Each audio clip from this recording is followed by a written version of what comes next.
Glasgow have won the Guinness Pro 12 game by 46 points to 10 against the Scarlets. There's no advantage for the penalty, but they do. This is a great run here by Grant Runciman for Melrose. Colvin gets it out. On it goes, Seymour! Here's Baggett. Oh, look at this guy go.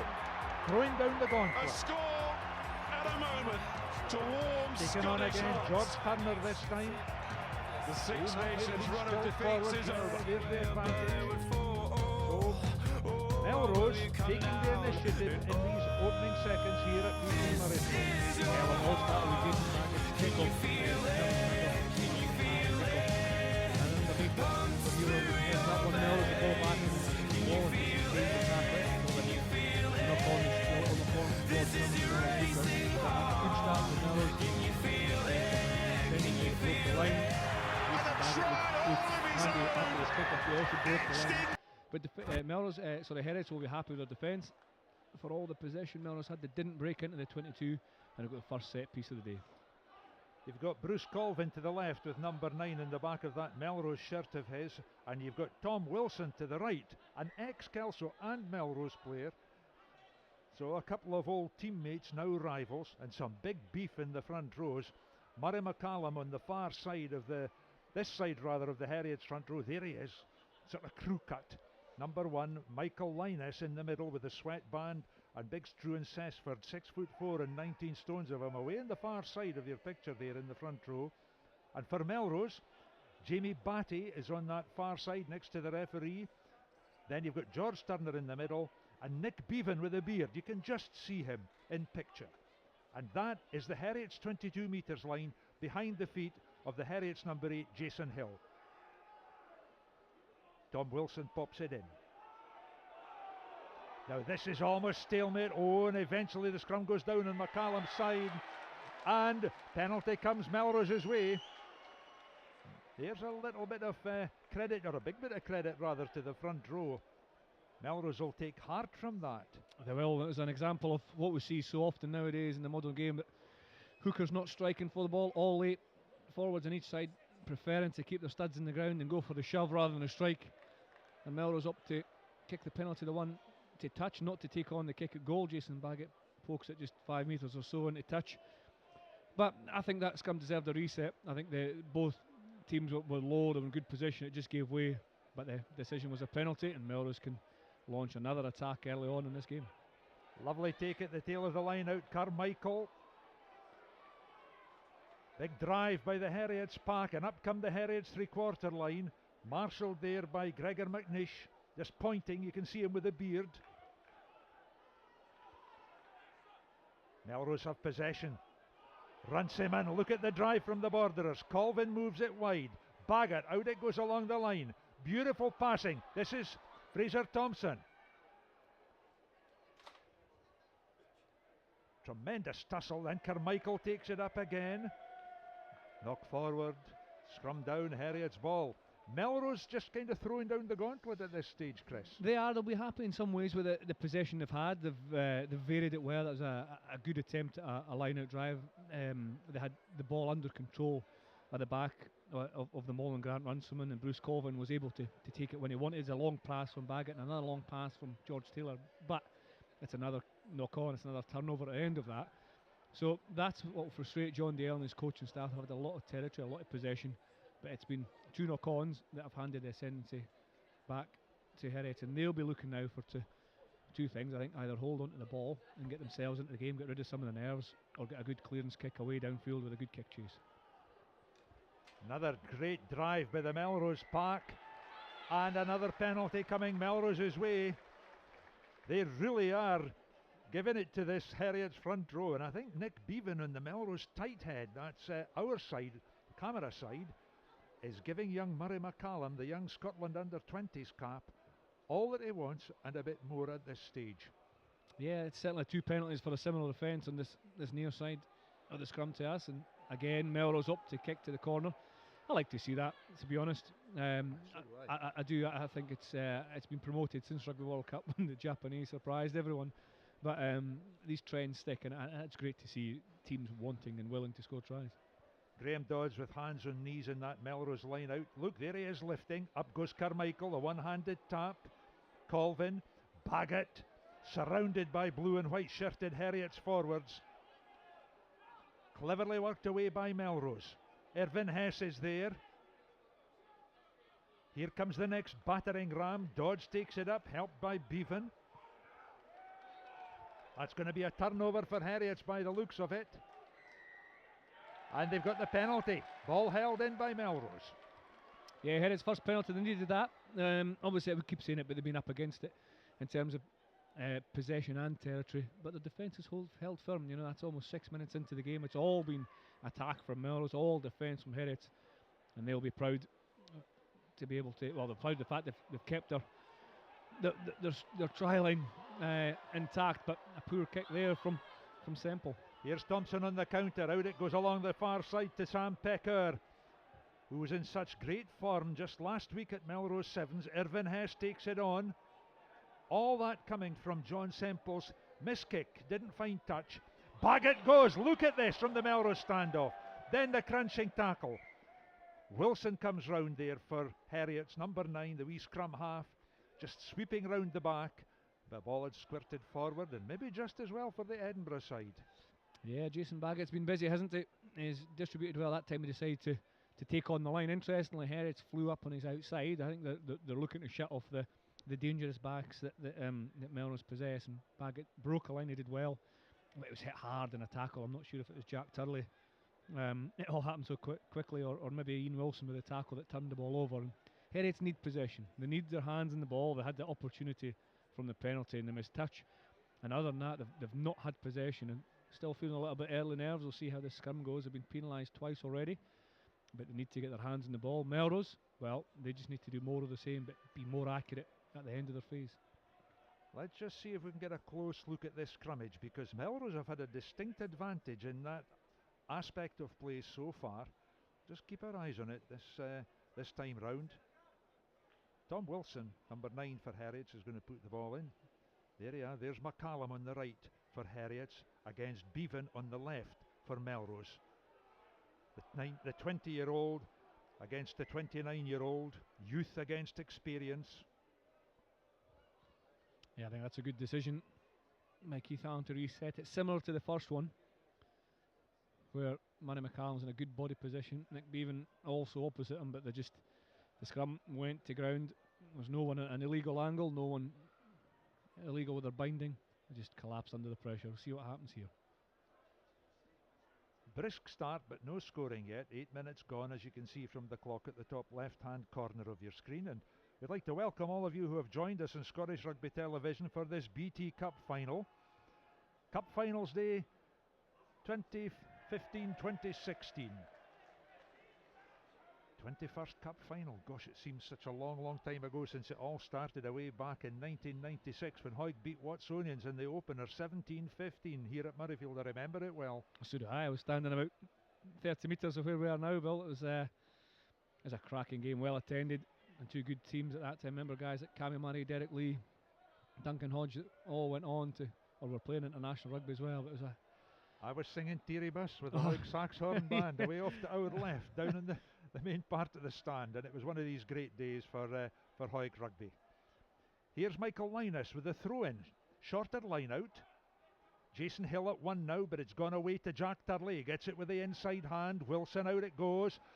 This is through and Dewar. That looked kind of high. Hill takes it on. He's always such a talisman for Harriets, Jason Hill. Had a spell with Glasgow as a pro, of course. Lots of talented runners in the Edinburgh back division. Hill plays a bit at scrum half now. That's a lovely pass out there by Cammy Ferguson with a scrum cap on. Melrose having to do the tackling now for the first time really in this game, and there's a Harriets penalty.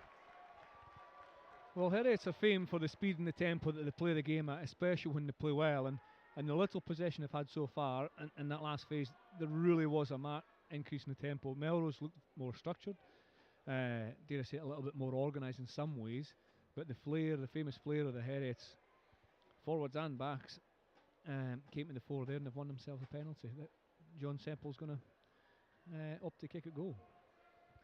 Well, John Semple used to play in Spain, in Bologna, but he's a Ballymena boy. Had a bit spell with Hawke's Bay as well. Here we are, 5 metres in from the touchline. You can see the distance there. It's about 30 metres or thereabouts. And the conditions underfoot are pretty good today, Chris, and there's precious little breeze down at ground level in the stadium. No, it is. It's fairly calm always this time of year, but Murrayfield's a big old pitch, and for these guys who maybe don't play in it as often as others in the club game, this will be a big kick for John Semple. Semple then to open the scoring if successful. Oh, that just dropped under the crossbar. Fraser Thompson's got it. Look at him, he's off like a hare up that touchline. George Taylor takes it on a little bit. Then the rest of the forwards arrive. Colvin marshals the troops. Baggett likes some of the physical stuff as well. In it goes, number 10 in the back of his Melrose shirt. Colvin over the top. Back there covering on that far side, Charlie Simpson. Nicely fed away. This is McNeish. Oh, lovely running by Cammy Ferguson. I think it was Graham Dodds got the tackle in. Here's McNeish again. That's not so good. Ray tries to take the ball infield. Is he being held up? Melrose trying to engineer the put into the scrummage, unless John Ray can get this ball back, and he's managed. Here come Heriot's again. Vigorous tackling. Pick and drive. That was I think that was Murray McCallum that time, and here's Big Turley going. Nothing that the captain likes better than a big bringe, as they say. Nish. We chip over the top in the chase. Thompson's got it covered. Fraser Thompson puts in a very good downfield kick from a very tight angle. That really is a very good kick, Chris. One you'd have been proud of it here, saying your international playing days. Absolutely, it was really well covered by Fraser Thompson, and credit to the Melrose defence as well. Heriot's bringing the tempo and attack, but the Melrose defence held firm. And I guess a reward for that was Heriot having to look for alternatives at the chip through that they opted for, but Fraser Thompson covered it, and what a cracking clearance kick from deep inside his 22 to, well, over the 10 metre line, over Heriot's 10 metre line. So a really good 45 metre clearance by Fraser Thompson, and a throw in to Heriot. You can see there's a lot of beef in that Heriot's pack, and if they have the beef and the heavy artillery, I think Melrose might have the light cavalry. Struan-Dewar takes it at the tail. Here's the drive. Hill is the commanding general at the back with the ball tucked under his hand. There he is, look. Penalty to Melrose. Number 4 coming in the side, illegally trying to stop them all. Graham Dodds. Been a few penalties already, Bill, hasn't there? Scrum and line out and open play. John Semple again, just easing the City team down towards the Melrose 22. We've got Nick Bevan at the front of that Melrose line out, then Lewis Carmichael. Tucked in next is Jamie Batty. Then it's Graham Dodds and Neil Irvin Hess. Grant Runciman with a sweatband, and there we go, Tom Wilson with a lovely wee nippy break almost through there. That's the Melrose 22. Here come Heriot, Steele out along the line. Forwards and backs interplaying there. Runciman tries to offset that Heriot's possession, just tries to drive straight through the middle of that breakdown. Gregor McNeish with the service again. Here come the big guys. There's McNeish again. This time Ian Wilson takes it on. Number 7 for Harriets. McNeish again, first to the breakdown, so he plays scrum half. That was Semple as first receiver. Here's Michael Linus. A lot of possession coming Harriet's way now. Then the big guns. Struan Sesford, the 19 stoner. That's him with the ball tucked under his right arm. Turley with a lovely wee offload. Oh, if that had gone to hand, well, Melrose might have scored, but Harriets might have scored as well. It was one of these 50-50s. It's a good turnover for Melrose. Colvin over the top. Oh. Great defensive play by Tom Wilson there, the Heriot scrum half.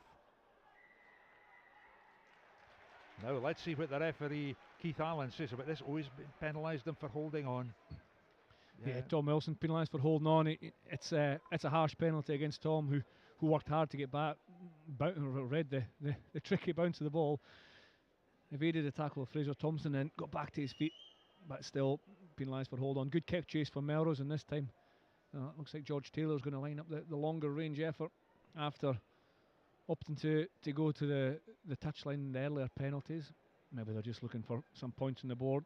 Very close so far, isn't it? I think Melrose had the first 8 or 9 minutes, and Harriets have come back into the second 8 or 9 minutes. And the first points in any final are crucial, and George Taylor has the opportunity to hear. You can see it's a long kick again, similar distance to what Semple faced at the other end. No wind, as we spoke about, so George Taylor's got a tough kick for his first one of the afternoon. Here's Taylor then, looking for Melrose's first points. And that one again, just as Harriets dropped under the bar, so too did that one. So it remains at 0-0. Two reasonably good strikes, Bill, both on target, right on the black dot almost of the crossbar, but just falling short. And as I said before, this is a huge pitch at Murrayfield. And then even the distance behind the goal and the distance at the touchlines, it can play with the perception of space a little bit. So both kicks are good, just agonisingly short on this huge Murrayfield pitch. George Turner. Oh, what was he doing there? Trying to confuse the opposition, he says. Confused himself, I think. He confused himself. The ball just seemed to slip out of his hand. Well, I think he was building up such a head of steam, looking to run back so hard. I think his knee actually caught the ball, jumped out of his hand, and he managed to grab it back just in time as Cammy Ferguson put the tackle in. George Turner's a Heriot's player in the past. On the draft this year of Scottish Rugby, as he's a professional player. He's drafted to Melrose, but he'll know the guys in the Heriot's team. I'm sure they'll have a giggle about that later on. He was playing with Harriets last year in the Premiership final against Melrose. Yeah, yep. Right then, there is Murray McCallum right at the front of that Harriets line out. The sort of American Marines hairdo, big burly fellow, huge laddie, 18.5 stones, 6'2". There he is, standing, bird alone, almost on the touchline, and a Scotland under-20s player this season. And that's the size that they need to be now to play in the front row, even at age grade rugby. Yeah, it's definitely, the guys are so well conditioned and they're so physical, but they have to be explosive with it. They need that explosive power, they need that stamina and the fitness to play for, well, at least 50 or 60 minutes. We see a lot of change in the front row nowadays, don't we, at the top level of the game. There's a break and injury at the moment. I think it's Cammy Ferguson that's getting a treatment. Looks like a leg knock, just in the right hand side of your screen there, limping back towards his own 22. That's what the break in play is. But yeah, these guys are well conditioned, professional, age grade, at club level. It's just a sign of the game. But as long as the decision makers are still in there, for me, that's what the game's about. It's a evasive game. It's a thinking man's game as well, and it truly is a game for all. That's a lovely take by Lewis Carmichael. The big 6'6" youngster from Melrose is doing very well in the line out. Baggett gets it away. That's Pecker out to Thompson. Thompson's got pace. He's got guile. This is a race for the touchdown. It's a score for Melrose. Godsmark gets the touchdown. 5-0 the Borderers lead. Well, that's a cracking opening try to this BT Cup final. And we just spoke about decision making under pressure. And what we had there was a lovely kick through from Fraser Thompson, the Melrose fullback. And then the understanding from Godsmark that he knew the kick was coming. He knew John Semple and the defence for Heriot had closed the gate. The space was in behind. A wonderful kick delivered at high speed by Fraser Thompson. And what a follow-up by Niall Godsmark. The pick-up, the try, the opening try of the BT Cup final in 2016. It was just a beautifully weighted kick by Thompson, bouncing almost end over end and sitting up quite kindly really for Niall Godsmark, but he had to do a lot of running to get into position to get it. Good score for Melrose. They lead 5-0. Here's George Taylor on the touchline. Again, it's another 32 metre kick. Here it comes. Oh, and he's pulled that one off to the left. Just a wee bit wide on the left-hand side. So, there's a lead for Melrose by 5-0. That'll settle a few nerves, both on the field and in the stand, where a lot of the Melrose support and committee, of course, are watching this very carefully. A really well thought out try. You know, the great set piece on the left-hand side of the field.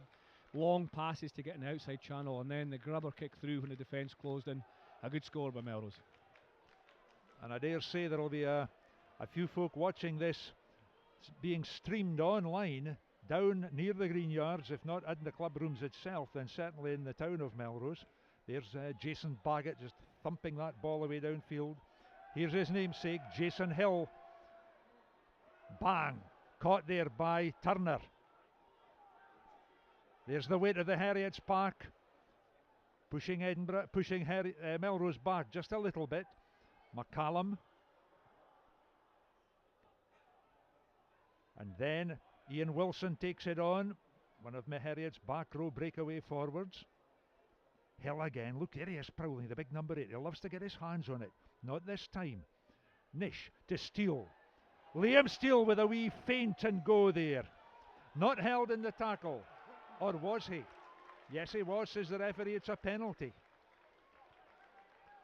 Well, Liam Steele dangerous when he's so sharp on his feet. A nice line break, and it was a good tackle that came in, and it was one of those ones. It was such a fine line. Was he held? I tend to agree with the referee. I think he just was, and he got his back to his feet. So difficult for Liam Steele. He's made the break. He's in behind. He's looking for options, and it's hard to realise if somebody's still holding onto your legs just a little bit. Doesn't matter how much force is there. If you're still held, you've got to let go of the ball before you get to your feet. But Liam Steele will be happy with that line break. This lad, Jason Baggett, who's playing at 10 for Melrose today, the South African lad, has given them a sense of purpose and direction, which they didn't seem to have quite to the same extent when I saw them 2 or 3 weeks ago playing against Ayr. However, here they are in dry conditions, which will favour Melrose's type of running, passing game, and Baggett has been at the heart of much of what they've done. They lead 5-0. Godsmark got the try. That's halfway. There's Baggett. Look, trying to offload, not quite getting it. There's a wee steal. Jason Hill in again.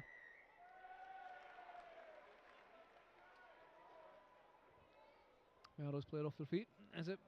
Well, just trying to force the game a little bit there. You mentioned Jason Baggett. He's given Melrose direction. He's just returned from it. This is his first game back from a reasonably long-term injury as well, so he's settled into the game very well. But at that moment there, he just tried to force it, and the Harris defence were quick to react to the turnover, and they've won themselves a penalty. Sam Grove White down in the touchline there, just indicating Harriets will have the throw in. There's that big pack of theirs. Not looking too happy because they're 5 points adrift, but there's a long way to go. That's the first quarter of this game over. The 21st BT Cup final. There's a line out steal. That, I think, was Ali Miller, the big number 8, who got fingertips to it. Colvin waits. Over the top it goes, asking questions. Wilson has it. Ray, rather. Ray's through. Look at this laddie go.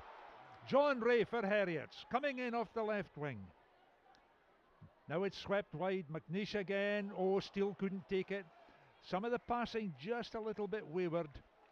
I always like to see the ball going slightly in front of the player just to invite him to run on and take it. Yeah, me too. I think especially once you've broken the line. A great counter-attack, wasn't it, by John Ray? A good catch and a great counter-attack that took you deep. Took Harriets deep in behind Melrose's defensive line, and that's where the crucial pass has to stick. And Gregor McNeish's pass just went behind Liam Steele ever so slightly. It stopped momentum, forced a turnover. So that'll frustrate Harriets, obviously. And then it was a nice wee touch with Stu and Cess for the old heed, as they say, just telling Gregor McNeish to calm down, take it easy, move on. Don't worry about that, get the next job. But these passes and these skills, once you've broken a defensive line, are so important to execute well. I remember having a talk with you about this very aspect of play, and you were saying that Brendan Laney, the former Scotland fullback, used to like it almost behind him on his inside shoulder. He wanted it in his inside shoulder, so he would catch it on his inside shoulder, and he didn't have to reload before his pass. So when Mike Blair played at scrum half with me one week, and at standoff, and I wanted the ball out in front, Brendan Laney wanted his inside shoulder, so poor Mike got in the neck both weeks from us. Mike Blair caught in the middle between two standoffs. There we go. Interesting though how styles, are appropriate to each player and what that player likes and feels comfortable with. And that's why it's so important. You hear so many people and coaches and players talking about the importance of playing together, playing with your teammates, understanding your teammates, training often. These are the little things that you pick up at training and you get comfortable, so you know who in the team's likely to offload, who's likely to go to deck. So therefore, if you're supporting, do you run an offload, a support line, or do you clear out? And that's just the beauty of playing together, training together, and understanding your teammates. Cammy Rudkin, statuesque as the assistant referee on that far side. There he is in the yellow shirt.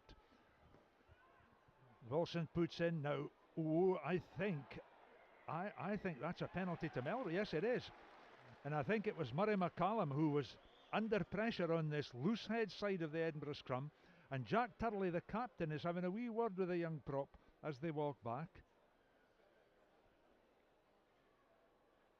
And so one or two problems in that set piece. I wonder if John DL has identified this as a potential weakness in the Heriot's play, because certainly Melrose have been looking pretty comfy in the set piece so far, in the line out and in the scrum. Yeah, John Dale's a cracking coach, isn't he? With a lot of success, with Melrose and Scotland under 20s, obviously winning 2 games in the Six Nations Championship this year, and pushing Wales so close, and France pretty close as well. So he'll know these players very well, but he's a cracking forwards coach and a head coach as well. He'll identify strengths and weaknesses in both packs and play accordingly. Lioness and is at scrum half there for Harriets. This is Runciman, Grant Runciman, who's a very, very useful little breakaway. Neil Irvin Hess gets ball and man at the same time. Bodies flying all over the place. Here's Jason Baggett trying to bring a little bit of order to it, but that was a ricochet. Fraser Thompson, out it goes along the line. George Turner and Sam Pecker on that faraway left wing. Nothing much coming of that, so back they come, and it'll be a scrummage for a knock-on. Yeah, another unforced error really. Sam Pecker, who's another quick player for Melrose. Both, the wingers for Melrose, Godsmark and Pecker, are quite similar. They're quite rangy, very quick, good sevens players. But Sam Pecker just lost possession there and around this middle third. There's a real debate about in the game what to do in this middle third between the 10-metre lines on the field.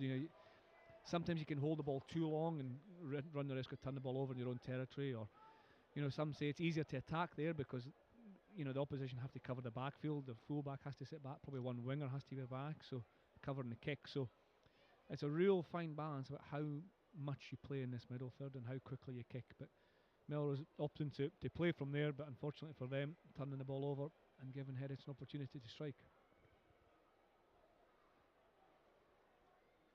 Let's watch this scrummage and just see how the Heriot's front row does here, because Melrose have certainly had the upper hand so far. Wilson puts in, that was a better strike by Lyness. Pops out through, and here comes Steele. Nice ball along the line, Semple in from full back. This is Ray. 3 Melrose men have him, trying to keep the ball up off the deck, but it's coming back. Jason Hill again arrives and plays scrum half. Runciman puts the tackle in. This is Ian Wilson, big strong number 7 for Heriots, resisting the tackle, but it's very untidy there. There are bodies all over the place. Finally Heriots get ball. Oh, that's more like it. Here comes Cammy Ferguson on a lovely run by Dewar. McNeish, crunching tackle away in the far side. Forward pass first of all, says referee Keith Allen. Well, that's a good tackle, wasn't it, by Tom Galbraith? He didn't know the pass had just drifted forward. A really solid strong tackle by the Melrose centre. But I think Melrose will be happy, and Robert Christie and John Dale, the coaches, will be happy with their defensive effort so far. Heriots have had 2 or 3 nice wide attacks that varied the play pretty well, but Melrose have stood up to it. The last attack from the scrum, Heriots moved all the way from the right hand side to the left hand side with good quality passing, but the Melrose defence was on its toes. It worked well together and eventually forced a turnover. So I think for all that Melrose are leading 5-0, they'll be very happy with how they're defending. Bruce Colvin is the captain of the Melrose team. There he is with ball in hand, ready to put this into the scrummage. Oh dearie dear, that's messy.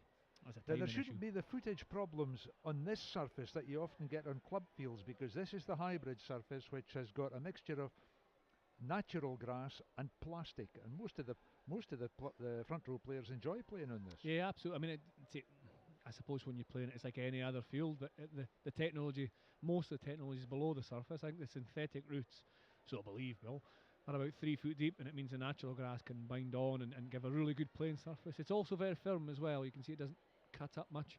It's really firm. A great surface at BT Murrayfield, and it's lauded the world over because it really is a quality surface. But that last scrum was a timing issue.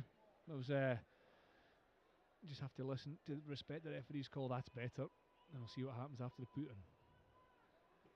There's one of these almost neutral scrummages and finally a wee strike by George Turner. Melrose look at the pressure on that Heriot scrummage. Was that a knock on by Irvin Hess? The referee says no, it went back. Here comes Fraser Thompson, chased by Steele. Thompson with a kick ahead. Wilson covering. In fact, this is Charlie Simpson, and Simpson's kick doesn't find touch. Great play. Irvin Hess again throws it back a wee bit wildly, and Melrose desperately trying to keep it in play. There you can see Grant Runciman. In fact, it was Jamie Batty. The ones and the 7s on the jerseys often look quite similar, I find. But it was Jamie Batty who was just unable to keep that ball in. That phase of play had absolutely everything. First of all, Charlie Simpson covered the kick really well. This is a replacement. You probably hear that over the tannoy. Number 2 for Harriets, making a change early. Michael Linus is coming off, being placed by Neil Cochrane, who's a talented, hard player who plays for Edinburgh. No wonder Michael Linus is taking a bump. But anyway, Neil Cochrane comes on. Looks like another change as well. Cammy Ferguson, who was limping after a challenge earlier on, looks to be replaced by Max Lermoth coming on. These guys are very experienced that are coming on. We know all about Neil Cochrane and his professional endeavours, and Max Lermoth, he's played a lot for Heriot. So a good squad. Phil Smith has it that he can use. But yeah, Charlie Simpson covered that kick really well, going back to that phase of play, then run back to his own wing and was struggled to get his clearance kick away, and it was a whole catalogue of errors after that.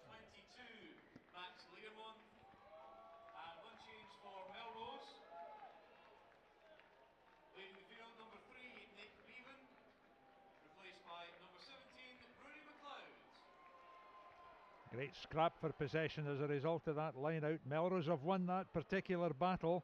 Now can they make something of it? Bruce Colvin, Grant Runciman takes it up. Harriets engage. Once again, Melrose trust the pack. Thumping up, looking for runners. Pecker had come in off that left wing.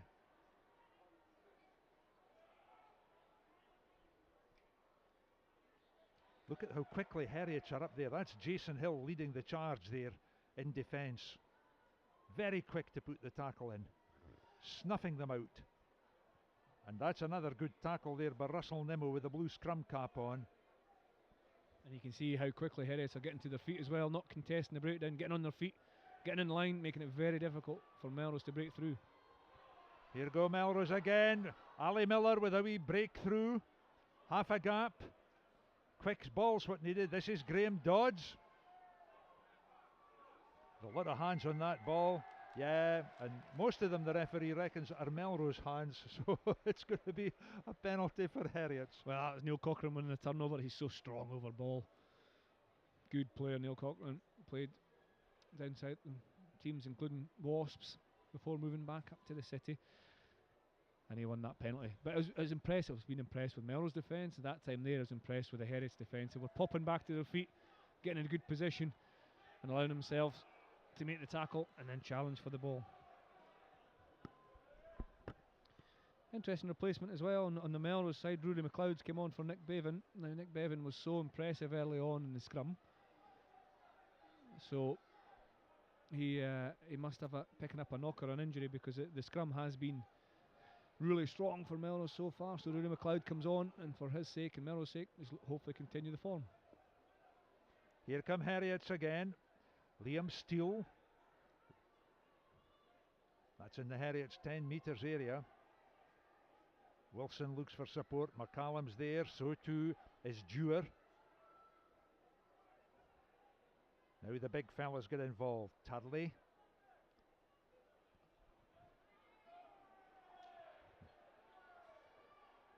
Great battle there, trying to, every yard is vital. This is Nimmo.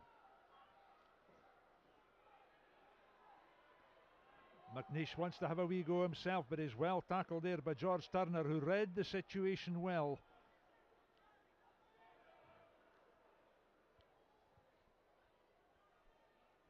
Harriets again, they've always traditionally been a team that like to move the ball wide and let people have a bit run in open space. And here's John Semple trying to break clear. Tom Wilson, out it goes. There's the change of tactics. The kick into the air by Gregor McNeish, the diagonal. That's brought about a change of possession. Melrose have it now. That's a couple of poorish kicks. John Ray.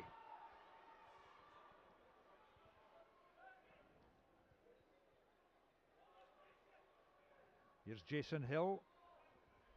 We're back into this middle third of the field again, Bill. It's all a bit of a game of chess as well. Do you kick? Do you keep the ball in hand? Do you move where do you move the opposition to?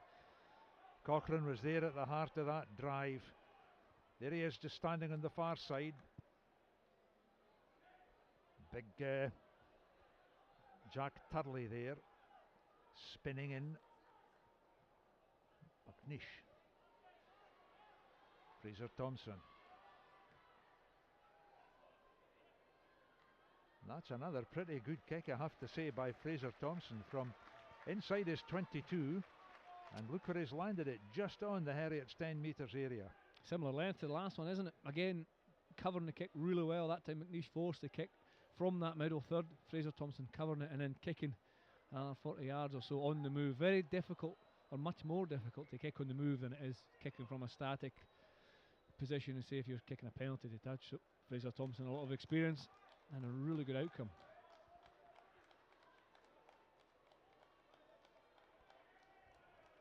Here's Neil Cochrane then. He's come on as a replacement for Heriot's. Looking for the target. Turley has the grey hat on and Nimmo has the blue one, and it's Turley goes up for it. It's a deflection. This is Dewar. Struan Dewar with a sweatband on and the legs working, pumping away like pistons. Turley again, playing the captain's part. Wilson takes the quick one. Looking to, oh, this is good running by Tom Wilson. That was almost an intercept. Here goes Jason Hill. Great opportunity for Harriets now. There's good ball. Melrose move up in line though. You can see the black and yellow jerseys moving up. Cochrane takes it on. Caught there by Galbraith.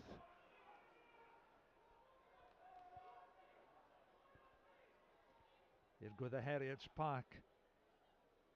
I think if Harriets are within 5 points at half time, I think they'll feel reasonably happy at this. After a very brisk Melrose start, this is Russell Nimmo. And Hill, who's been at the heart of just about all of the moves that Harriet's pack have done today. Wilson to Steele. Steele's one of these lovely gliding players.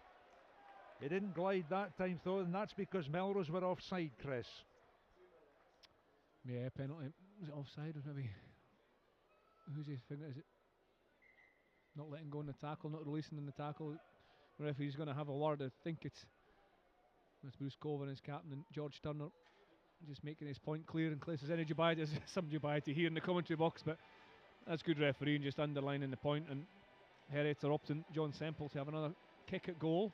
And it's a real edgy final, isn't it? There's some one or two touches of real quality in attack and defence, but overall, it's I would describe it as an edgy first half. Two teams that know each other very well, obviously. You know, last year's BT Premiership final obviously contested between these two teams. They've played each other twice in the regular season. Here we are again. This is the I think the third time they've met in the final, one win apiece. So they do know each other very well.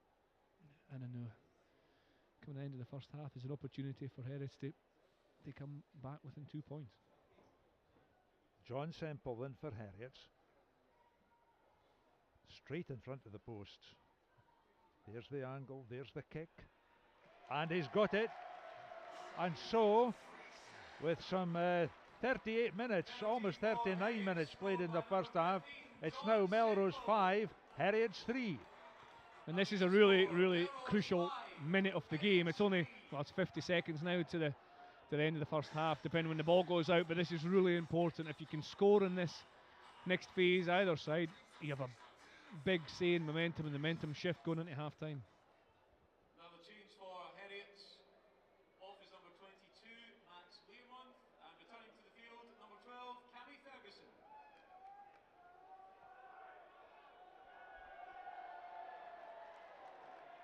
So Ferguson has been restored to fitness. There he is in the scrum cap and with his right knee strapped there, just running up towards the 10 metres line.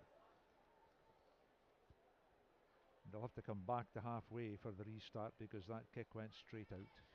And I think this is where players and coaches should really view this as an opportunity to strike a centre field scrum. You can attack left or right. You can stack your attackers to the left and try and play a bit of chess with defenders on the other side. And most teams will kind of use the right hand side, so they're using the scrum, the number 8 to pick up and feed the scrum half to try and create an overlap. But if it was me and I was playing for Heriot, I'd really target this period of the game and this scrum from the centre field as an important and great opportunity to score a try. Tom Wilson dances away, trying to influence the referee with the decision there as the scrum collapsed. It does all depend on the scrum, right enough. It's spoken as a true back, looking at the opportunities left and right.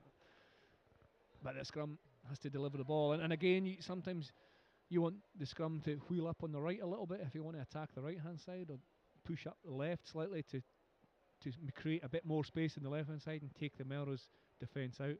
Other times, and this is one of them, I think you just want it to be rock hard, straight, and have all 8 scrummaging to create the space for the backs out wide.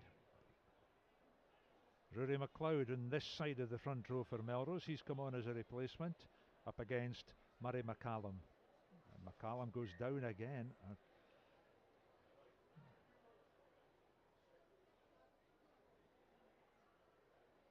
The referee's having to have a word with these lads and just telling them to try to scrummage properly and keep the scrum up.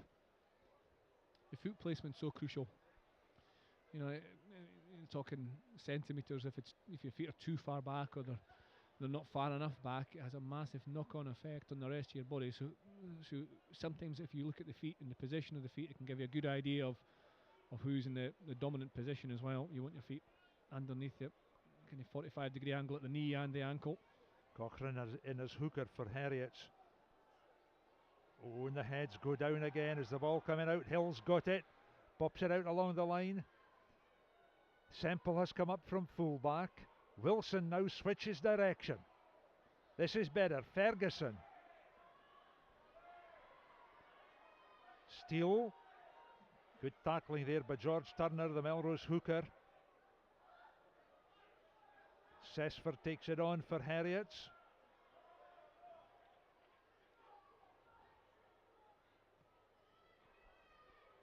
McNeish. Territory. Thompson covers.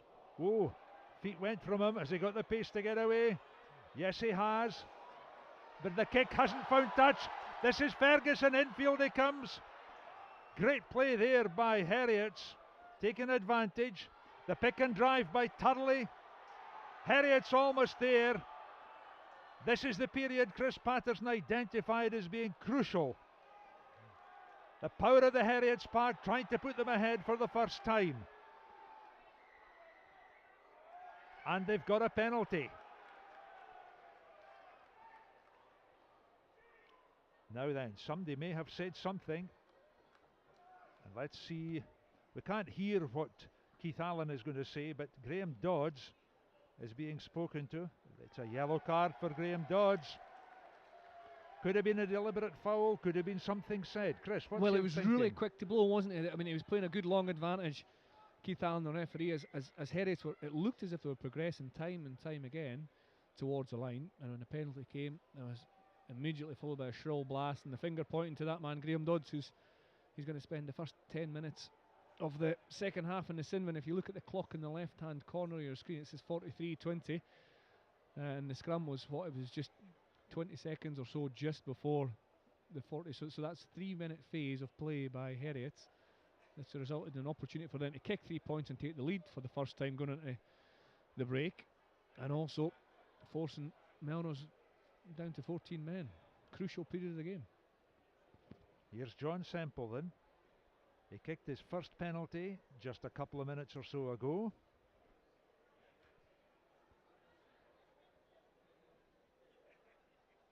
You can see the Melrose feet standing on their try line just at the top of your picture there. You'll get a look at the goalposts and see the distance. Here it comes. Here we are. That's another 3 points as John Semple is successful with his second penalty. And so it's Melrose 5, Heriot 6. The second penalty there for John Semple. And so here we are, 40 minutes played, and Harriets have taken the lead for the first time. Well, We'll be back for the whole of the second half.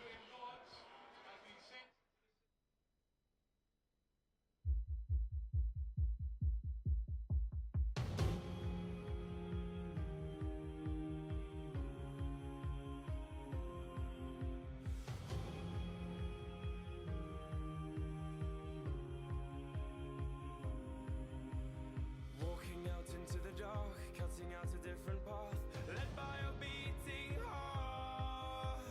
All the people of the town cast their eyes right to the ground in matters of the heart. The night was all you had. You ran into the night from all you had. Found yourself a path upon the ground. You ran into the night, you can't be found.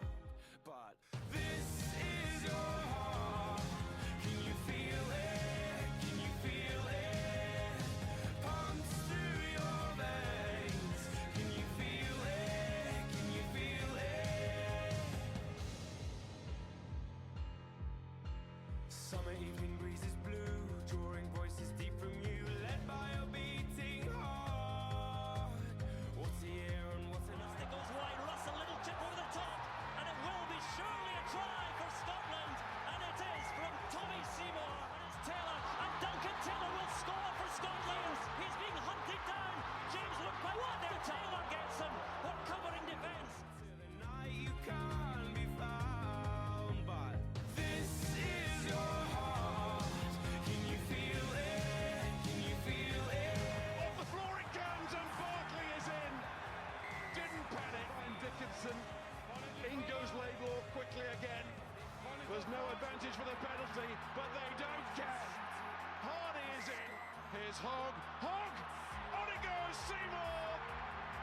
There it is! A score at a moment to warm Scottish hearts. The Six Nations run of defeats is over. Way up, but they would fall. Oh, will you come down? And oh, this is your heart. Can you feel it? Can you feel it? Pumps through your veins. Can you feel it? Can you feel it? This is your racing heart. Can you feel it? Can you feel it? And a try all of his own.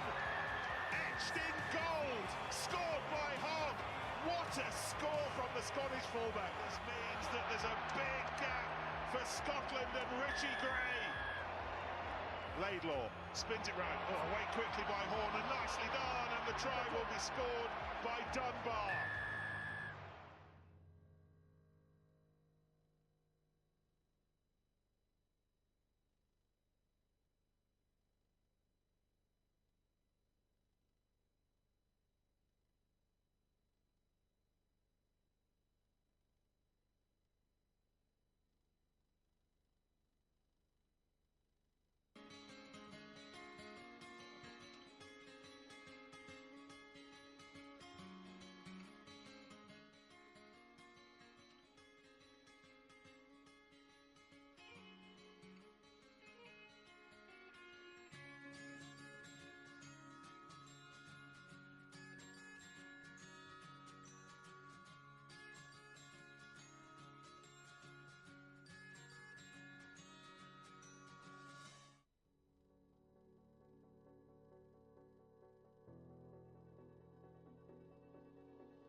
Hello, welcome back to BT Murrayfield on Cup Finals Day. I can assure you that is not the two finalist teams that you see out in the middle of the pitch there. These are the young girls who have been entertaining this crowd of several thousand people who have packed into the main West Stand during the half-time interval. We've had one try in this final so far, and that by Melrose's Niall Godsmark. Two penalties by John Semple of Heriot's, however, have given Harriets a 6-5 lead at the turn. So the scene is set, Chris, for 40 minutes, and it's almost as if the two sides have kind of cancelled each other out, I feel, in this first half. We haven't seen an awful lot of open rugby. No, we spoke about how important the middle third of the field was, and that's where most of the game's been played. Really early on, Melrose had territory and possession dominance, but didn't make it count. The turnover, knocked on, turned over, or were penalised late on in the phases close to the Heriots line, and Heriots' defence stood firm. The one try we've had in the first half was a cracker, I must admit. It really was. It was just come the left-hand side for Melrose. The ball was moved from wide left touchline across to the right-hand touchline, where Fraser Thompson injected pace into the wing, and then put this lovely grubber kick through that set up perfectly for Niall Godsmark to dot down. But there's a timing of the kick as well, Bill. Fraser poked the ball through just as the Heriots fullback John Semple came up to cover the last man in attack, and that was a good decision. That was a really good try, a good, well crafted, well executed try. But that was a highlight, obviously, the first half. But John Semple kicking his second penalty just with the last stroke of the ball on half-time to put Heriot ahead for the first time. So you're right, they've cancelled each other out. They know each other really quite well. There's good players in both sides, but no one's cut free. No one's set the game on fire yet. There's been a lot of penalties, a lot of turnovers, which often happens in finals. But for the second half, hopefully the message at half-time from the coaches will be to relax a little, trust what you're good at, trust what's gotten you to a final, what's gotten you to, the success in the past with a lot of these players, be it in clubland or be it, with age grade internationals or club internationals or even professional level that some of these guys play at. So it's in there. Just don't get caught up in the emotion of a final. Bring it out, and hopefully we'll see a quicker and a bit more open second half. Chris, they'll obviously change ends after the interval, and that it doesn't really matter too much in terms of the weather conditions, because it's very it's windless. It's quite quiet actually as far as wind is concerned, and there's no rain or anything. But Melrose are down to 14 men because Graham Dodge is in the sin bin. Yeah. And how crucial is that going to be? Well, Graham Dodge is he's an experienced player for Melrose. He's a big player. He plays in the second row. He carries hard. He defends well. He's crucial in scrum and line out. So it'll be a big miss for Melrose. And they're going to miss him for the entire duration of the 10 minutes, because it was the final play of the first half where he was yellow carded. We're not quite sure what he was yellow carded for. It was a penalty right on Melrose's line. So whether it was a professional foul or whether it was because it was so close to the line, that's probably the reason why, coming in from the side or hands in the ruck, we couldn't quite see from here. But he will be a big miss, and that's where Harriets have to strike, when they do have that advantage. So will we see more, more forward orientated opening 10 minutes to the second half from Harriets? It'll be difficult for them because their bread and butter, their character and their DNA is in quick, open, fast flowing rugby. But when one of the opposition's big second rows are off, you'd be foolish not to target that area. So there you are, our young cameramen are giving you some lovely pictures here from Murrayfield. Heriot's there now to the left of halfway, and Neil Cochrane with number 16 on the back of his jumper, and he could be an influential and important figure in this second period of play. I see number 18, Rory Knott, has come on for Melrose as well. Big prop forward. Big laddie from Tobermory. Here he is, number 18. So obviously the changes have been run. John DL and the Melrose coaching team, who are off to the left of halfway. You can't just see them, they're just out of shot. But they've run one or two changes. And it's Harriets who get the second period of 40 underway. And remember, Melrose are down to 14 men, because Graham Dodge was sin-binned with about a minute to go before half-time. So Melrose have to survive. Jason Baggett kicking long. Here's the man of the moment, Jason Hill, waltzing and weaving up that far touchline. Tudley takes it on. Hill again is in everything. Russell Nimmo with a blue scrum cap was at the bottom of that pile. Here's Neil Cochrane. He just looks at the opposition and defies them to do anything. Such an experienced player. Hill at the bottom of that. Melrose trying to get hands on ball. That was Gregor McNeish. And this is Tom Wilson now. Tudley again. See Heriot's picking and going. That's the Melrose 22, Chris. So they're getting quite up towards the Melrose red zone, as they say. Strew and Dewar now. And they are targeting the forward play, aren't they? The short side again by Tom Wilson. They're probing where Graham Dodds may be. Hill, lovely running here. Great chance for Nimmo. Wilson, long pass infield. McNeish, this is Ferguson. Ferguson, who's come back on after having had a leg knock, gets the ball back. Baggett stands watching at the side there very closely for Melrose. It's been all Harriets in this opening minute or so. That's a thumping tackle. Great hit by Neil Irvin Hess. Wilson again. Sweet passing. Semple trying to get outside Baggett. Hands the standoff off, but Can't make headway. Jason Hill thinking he'll take the direct route. Jack Turley, this big lad, the New Zealander of course, who's been with the Scottish club side a couple of times or so in recent months. Semple again as Heriot's wax strong. Remember, Melrose down to 14, and there's a penalty, and I think that's Jamie Batty who's given that one away. I think it was Bevan's back on, Nick Was it Bevan as Bevan well, back on? just not releasing the player. A sustained attack really was it from Heriot over 2 minutes. Almost a exact opposite of what happened at the start of the opening half, where Melrose held possession for the opening 2 minutes. But Heriot opted, as Melrose did in the first half, to kick the penalty to touch to put more pressure on the 7 up front for Melrose. Rolling subs, of course, Chris. They go on and off and on and off, don't they? And a limited number of times, but they can go off and then come back on again. Just in case folk who are watching this Scottish Rugby TV coverage are wondering why guys who have been off the field are back on. Turley leaping high, taking it beautifully. Melrose applying good pressure though. They've gained a couple of very important metres. Cochrane watches at this side, and Melrose get the scrummage. That's very good work there by the Melrose pack. Unglamorous chores.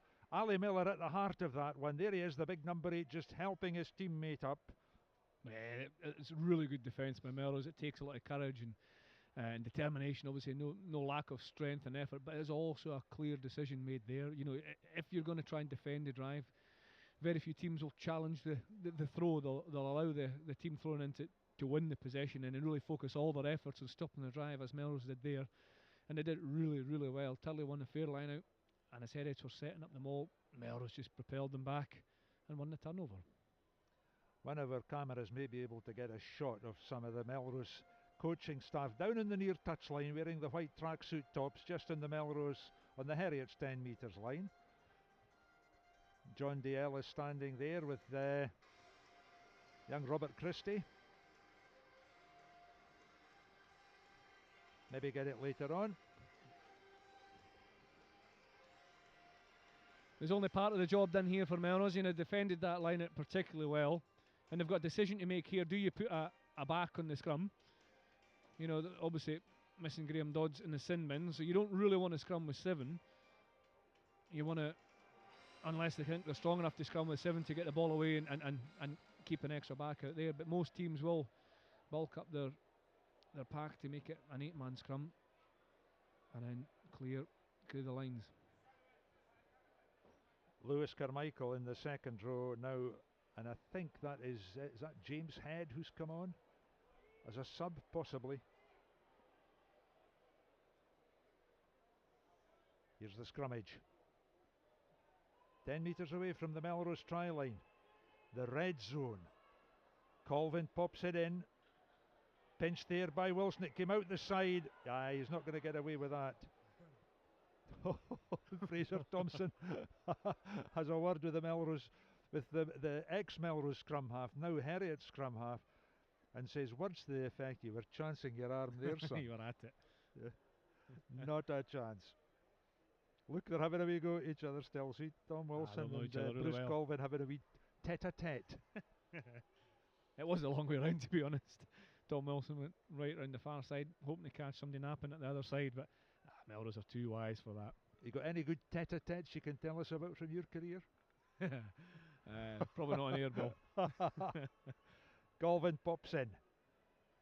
Oh, it's difficult. You see the pressure that Turner is under there in that Melrose scrum, but they've still got it.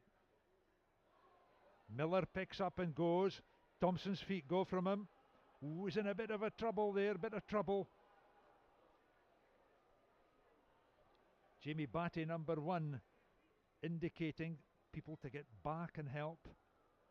And Baggett puts in a long, long kick. That's a very good kick. Here comes Semple. Semple with a show and go.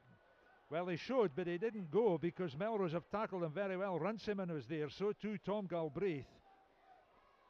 McNeish. Nimmo. 2 steps forward, 1 step back. Turley. Melrose are resolute in defence at the moment. Jason Hill picks up and goes again. Like a one-man battering ram at times. That's more like it. That was the big fella, Struan Sesford. The big 19-stone tight head prop. Here's Liam Steele trying to willow his way through a gap, but no luck there. Turley again. Wee sidestep and a dance. Hill takes the direct route, trying to bust the tackle, as they say. Slower ball for Heriot's, but they've got it, and that's the main thing. And they've won the penalty, Chris. Yeah, just good discipline by Heriot's to keep a hold of possession under quite a lot of pressure from the Melrose defence, I must admit. But eventually, after the great number of phases, Melrose infringe and Heriot's win the penalty. And going back to the discussion before, you're right, James Head has come on, and I think it looks like Melrose, for the scrum, they brought on James Head and took off Niall Godsmart. I don't see Niall Godsmart there, so they're covering the yellow card that way. As John Semple lines up his fourth kick of the day, successful with 2 out of his 3 so far. This is about 35 metres. Maybe just an inch or 2 less. Or as we're in metres, I'll say a millimetre or 2 less. But Semple has 2 penalties to his credit already. Will this be number 3?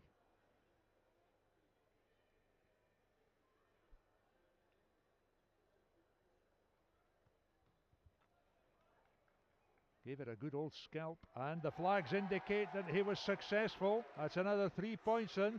Melrose 5, Harriets 9 is the score. All penalty goals there for John Semple. That's a good kick by John Semple. Over 35 metres out, straight in front, never easy. Right. Especially when you're creeping towards the final quarter of the match with his fatigue kicking in. I did well to stroke it over. Really important kick for his team.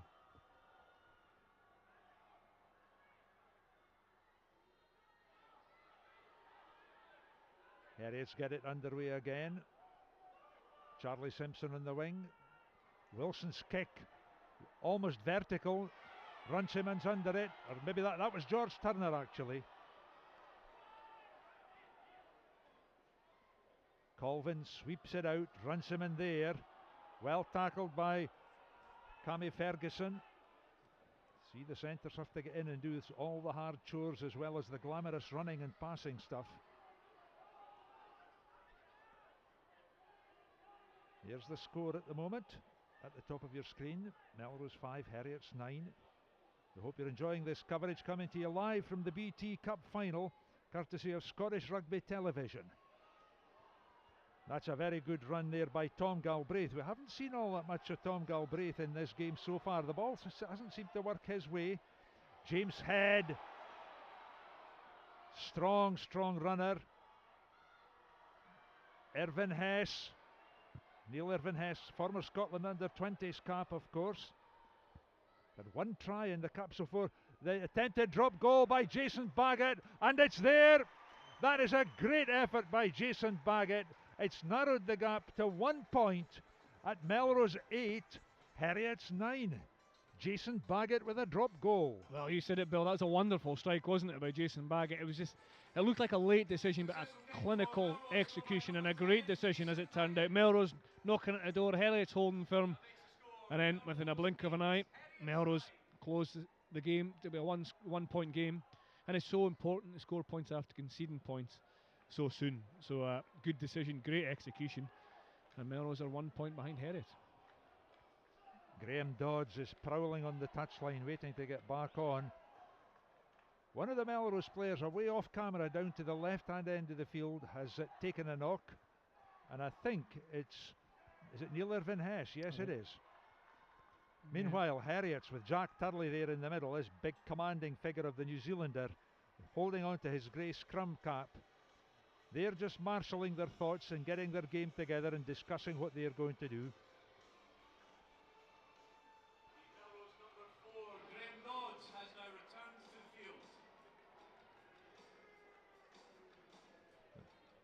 So Dodds is back on, the old warhorse. What a great servant he's been to Melrose Rugby, though, Graham Dodds. Just off picture to the right there.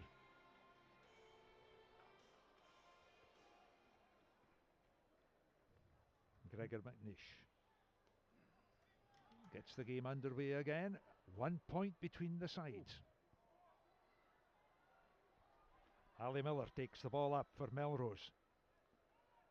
Bruce Colvin swings it out wide. Baggett. Oh, that was almost a miscued kick there, right into the hands of Charlie Simpson. Now what can Heriots do with this? They're midway between Melrose's 22 and the Melrose 10. Here it comes on the Heriots side. Bit of ripping and tearing there, and there's the penalty going, and Ian Wilson was instrumental in that. Tempers just fraying ever so slightly here at Murrayfield. It's Lewis Carmichael who's been penalised, I think, for not letting go. Is the referee going to have a word here, or is he just going to try and calm things down a little, speak to the captains? He's just going to leave it. He's going to let it simmer and settle itself. Big decision here for Heriot, isn't there? Similar position to the last penalty that John Semple kicked at goal, maybe a little bit further out. So the referee is actually going to have a word with Lewis Carmichael. Bruce Colvin, the skipper, he's going to his pocket, Bill. Oh, he's got the yellow card. Well, the big lad formerly of North Berwick High School, who dominated much of the line out against Ayr a couple of weeks ago and has done great things for Melrose in that respect today. He's off for 10 minutes. I didn't look a particularly cynical one. I think that we don't have the ref's mic, but it must have been, a kind of clear communication from the referee to the player to let go, and because it took so long to let go, or not let go in the end and be penalised, it must have made up Keith Allen's mind to send him to the sin bin. So just as Graham Dodds gets back onto the field and Melrose back up to 14, they're back down to 14 right away. And Melrose lurch from one crisis to another as first Graham Dodds is sin-binned, and then Lewis Carmichael, and in between that Jason Baggett drops a beautiful goal. And they're doing the same again. Is it Rory Knott that's coming on this time, and Sam Pecure leaving the field? Number 11, Sam Pecure, and his replacement, number 19, James Head. Turley again. Lovely line-out work. He's got a great pair of hands on him, Jack Turley. They get lifted, of course, by the rest of the team, but look at this Heriots drive. They've got the sniff of the Melrose try line there. You can see it in the background. There it is. And the try is given. Now let's see who comes up with this ball, because that's usually the try scorer. Neil Cochrane. Is it Neil Cochrane who's got it? Would you believe it? 13 points to 9. An important time to score, wasn't it? I beg your pardon. Melrose 8, Harriets 14. Well, they're giving it to Ruan Van Heerden, but I'm pretty sure it was Neil Cochrane who touched down for Harriets, and it was a crucial decision not to kick the goal. It was probably underlined by the fact that Melrose had Lewis Carmichael sent to the sin bin. Harriets opted to kick to the corner, caught and drove the line out particularly well, particularly powerfully, and Neil Cochrane touches down just outside the 15-metre line, the right-hand side for Harriets' first try. Melrose 8, Harriets 14 the score. John Semple, who's already kicked 3 penalty goals, lines up this one there. You can see the distance. That's a 22 metres line, and if you add a little bit for the angle, you're speaking maybe 27 metres, 28 metres.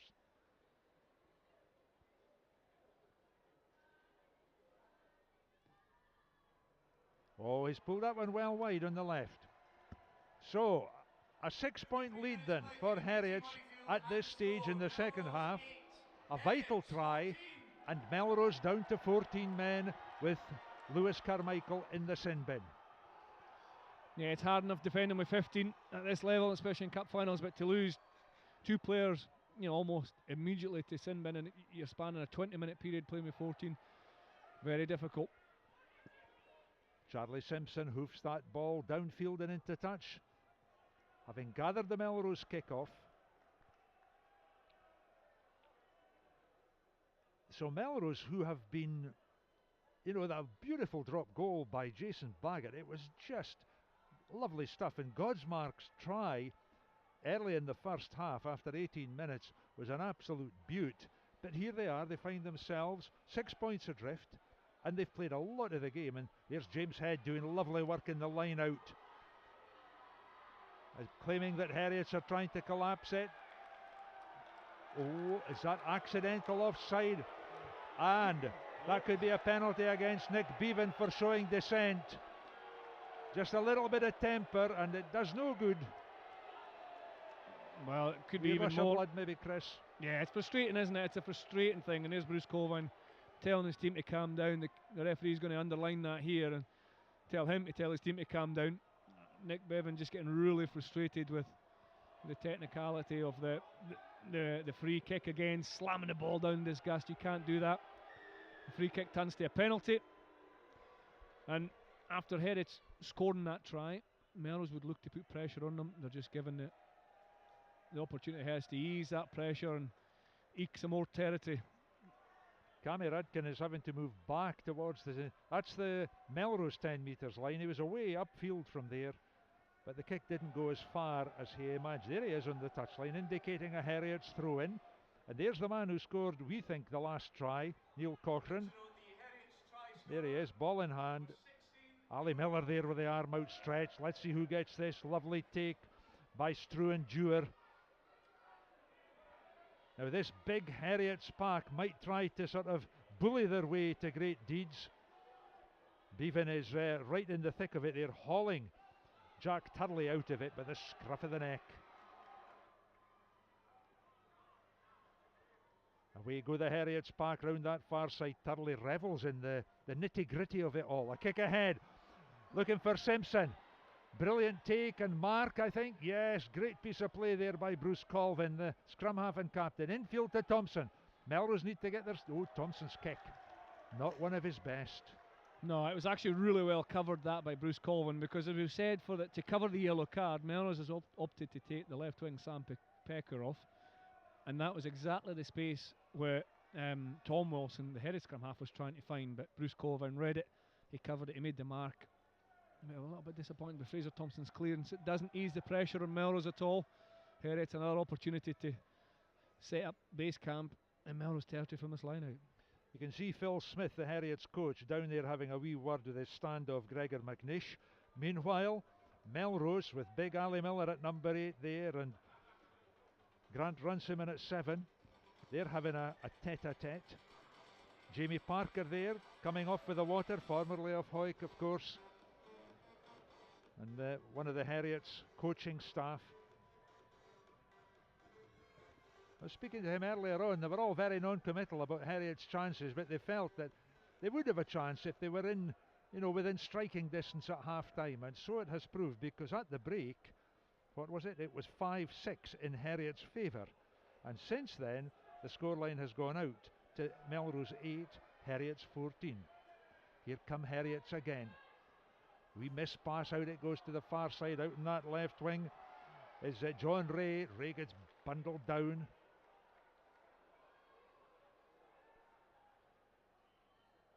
Wilson at standoff this time. Hill in the midfield. Ooh, that looked a kind of high one. However, the referee was right there and says no, play on. McNish, nice running here by Semple. Steele was a wee jink off the foot, lovely footwork. Gained him 4 or 5 metres. Wilson again working the narrow side. Bang, look at the tackles going in from Melrose on that far side. We chip over the top by Tom Wilson. Well caught there by his opposite number, Colvin. Melrose regrouped very quickly. Then the pick and drive. Here's the angry mob, so to speak.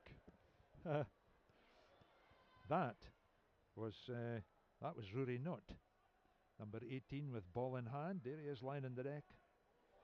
And James Head was there as well. Oh, Baggett did well to get out of trouble, but seemed to stumble as he tried to kick. Now Cochrane under pressure here from Galbraith. Cochrane knows what to do, calm as ice. Now he dummy there from Gregor McNish. Chance here for Struan Dewar. Dewar has pace. He used to play for the Scotland Sevens, of course. And it's all Harriets down at that right-hand end of Murrayfield, applying the pressure and then spreading it wide. McNish again. This time it's Simpson. Simpson with the dancing feet. Melrose having to do all the tackling. McNeish again. He's got the big fellow Russell Nimmo outside him. There's Nimmo number 5 piling in. Oomph. Adding his 17 stones. And a penalty against Melrose. Now, Keith Allen is going to have a word with him again, Chris, and he's had to do this once or twice. Yeah, it's... I'm trying to figure out... It's Colvin again, the scrum half, the captain. I can't understand what he'll be saying that he hasn't said already. But Heriot have changed the way they're playing. They've realised that Melrose have covered the sin bin ins by bringing on forwards and dropping a back, taking a back off, and they're playing much wider, much more free-flowing rugby. Gregor McNeish is spraying passes to bring in Charlie Simpson and John Ray, and Cammy Ferguson's throwing long balls out. So they've changed tactically how they've played in the last 5 or 6 minutes, and Melrose are brave, they're tough, they're committed in defence, but they really are just hanging on. And this is another important period of the match. If they can get through this period by holding out and not conceding anything, they'll take huge confidence from it. Conversely, Heriots, well, we may see a catch and drive here, another tilt at the line, Bill. Cochrane eyes up the line out. What a take there by Dewar at the tail. Now then, there's a good picture of the action. Guess who's got it at the back? What a drive by Harriets. They're over for another score. It's Neil Cochrane again. That's his second try, and it pushes Harriets out to Melrose 8, Harriets 19. Well, it was a carbon copy, wasn't it? The throw to the tail, the catch by Turley. He brought it down. They got them all formed in behind him, and then after putting the ball in from the throw-in, Neil Cochrane gets his hands on the ball. He guides the ball at the back of the ball. The power comes from the players in front. He brings the finesse. He decides in which direction the force goes. And well, he's the lucky one and the talented one that gets a try at the back. Second try for Neil Cochrane. A really important try for Heriots. A really important time. Melrose have been in 7 finals in past years. They have won 2 of them. Heriots have played in 4 finals. They have a good record. They've won 3 of the 4.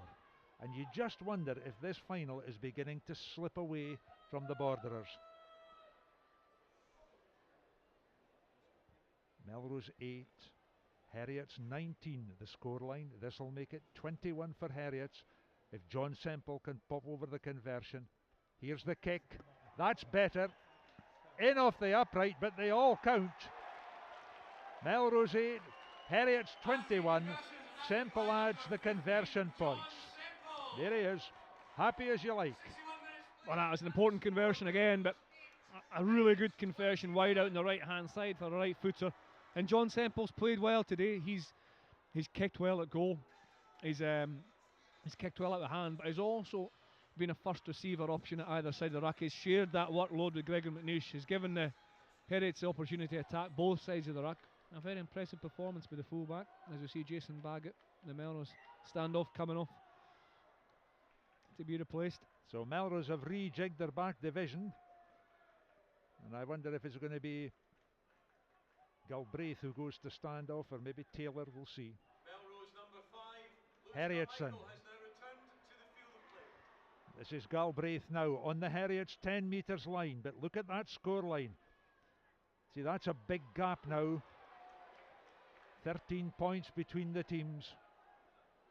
Runciman goes.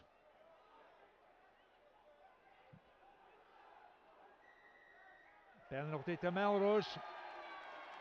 Now, they've got 18 minutes left in this game. Do they go for goal? Or do they go for touch and try to get a bully try in one of these driven maul tries? Well, that's one of the strengths of Melrose as their forward pack, and I think if you turn down opportunities to kick a goal in the opening 5 or 6 minutes as they did, far closer than this, I think you stay true to your word. You kick to the corner. The kick could be a little bit closer than that. I don't think Fraser Thompson will be particularly happy. He's just inside the Heriots 22. It's a long way to drive from there, but I think it is the right decision to go to the line. You can't see it on the picture, but I can from where I'm sitting in the commentary position. There are some great big dirty clouds heading Murrayfield's way, and they are dropping hailstones and rain, it would appear, as they approach us. So let's hope they stay away until this final is over. But there's the situation on the pitch. Wilson and number 11 John Ray. Their replacements: number 18 Rowan van Heerden, 21 Andrew Simmers, and 22 Max Learmont. There they are, Rowan van Heerden's on, Andrew Simmers, formerly of Glasgow Academy, and Max Learmonth is on. Here come Melrose up the touchline, back in field, what a score for McAndrew! Murdo McAndrew, 13 points to 21. Melrose are down, but they're not out. Well, that's another cracking try, Bill. We've seen a few, and that is a really well worked try by Murdo McAndrew. The correct decision to kick to the corner, and it was too far out to drive, so Melrose damaged it, or they did drive at the back of the line, but then peeled back round the front, where a wonderful piece of awareness by Murdo McAndrew. Noticed that Andrew Simmers just on for Heriot, crept too wide, and again McAndrew took the gap, he fed Pecure, and Pecure just, well, he drew John Semple, popped it back inside to Murdo McAndrew, and it was a score. A wonderful piece of awareness and great scrum half play to spot it, to take the space and keep in support and get his try. Well done, Murdo McAndrew. Now, if George Taylor can slot this conversion, Melrose are back in with a bang. Let's see what he does. No, that's gone wide on the left. Right, there's still an 8-point gap. Scored by number 20 Murdo McAndrew. That was a beautiful try by Melrose, beautifully engineered up that narrow left-hand touchline. Yeah, the throw from George Turner went to the tail of the line, and the drive came on at the tail, opening up the space between the touchline and the maul for McAndrew and Pecure to exploit wonderfully well, and McAndrew for his try. There's been quite a contrast in the way the two teams have engineered their tries. Melrose's have been in open play, and the Harriets' tries, both by Neil Cochrane, have been from the driven maul. Now, here's Jason Hill, who's been a strong player in this game, passing on there to Gregor McNeish. Lovely ball. Out it comes along the line. This is Liam Steele. Great running here by Harriets, right up to the Melrose 22. Lovely pass there by that Learmonth at scrum half. Hill now goes on. Look at the wee juke in the sidestep by this guy, playing as if his life depended on it. There's big Russell Nimmo. I thought he was going to be a sidestepping second row. Van Heerden now, this big South African, takes it on, gaining valuable metres. The pick and drive by Sesford. Great service, out it goes to McNeish. Here's Semple. Semple likes to try and weave and wiggle his way through. There goes Turley. Nimmo. Tackled by Runciman, but Runciman had it all to do because Nimmo's a giant. Hill again, spinning. The drive by McCallum. 5 metres short of the Melrose try line. Here's Van Heerden, and that's Nimmo. What a tackle there by Galbraith for Melrose. Ball held at the bottom, and right underneath that is Lewis Carmichael. Turnover for Melrose, as if their lives depended on it. McAndrew marshals the troops. This wee fellow who came on and scored such a wonderful try just a few minutes ago.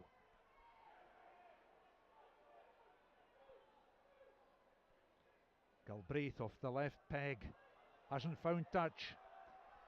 Charlie Simpson's got it. Whoops a daisy, there we go. Thought he was going to get clear, but he couldn't. Nice pass by Henderson. We change of tactic there by Learmonth. That's an awkward bounce for Melrose to deal with. And you know, Tom Galbraith, the ball was bouncing away from him towards the touchline. There was precious little he could do there. Oh, there were so many good pieces of play in that phase there, Bill, in attack and defence. Lewis Carmichael made a wonderful steal. He was down onto the loose ball quicker than anyone else, a big number 5 for Melrose. And then Melrose really should have put that ball off the field. But a good counter-attack and a lovely chip in behind for Gregor McNeish. He knew the space was there, and he just trickled into the corner for Melrose to put into this line. And I'd imagine Heriot will get up and put a lot of pressure on this throat and try and keep Melrose in their own territory. He's replaced by number 22, Joe Hills. The throw in by Turner, the catch by Carmichael, the feed by McAndrew.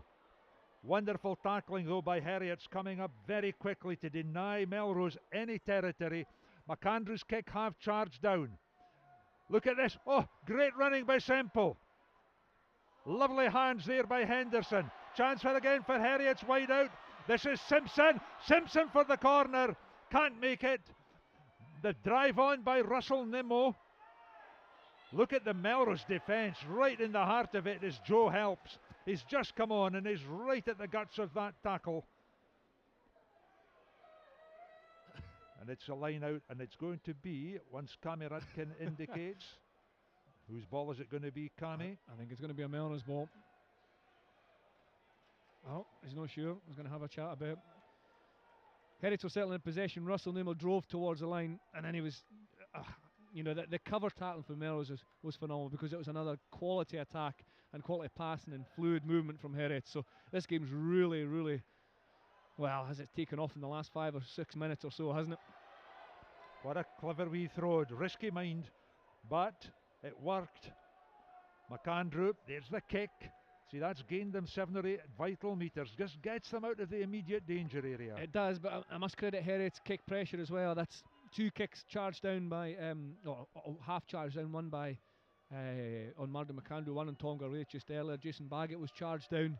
Obviously Fraser Thompson struggled to clear once or twice, and that's all from the kick pressure from Heriot. They're looking for charge downs.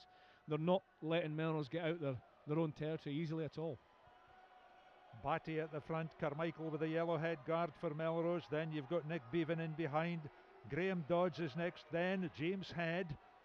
But the ball is plucked out the air by Rowan Van Heerden for Harriets. In this final quarter of the game, suddenly it has burst to life. Look at this drive again by Harriets. Lovely handling. Wide ball. There is a possible chance out wide here. Max Learmonth can't get there. Now they're being brought away back for some offence over on this side. Must be an offence in the mall. I think we've not seen the collapsing, referee. Chris? It looked as if he was kind of saying it was collapsed, but Heriot's opted to use the ball from the back of the mall, so it certainly didn't collapse unless there was an infringement right away at the start line initially. But it was a long advantage and a wonderful tackle by Fraser Thompson on the wide outside to deny. I think it was Charlie Simpson out there. Max Learmonth who was on, who's came off the bench. So John Semple comes up and he's just going to knock this ball into touch.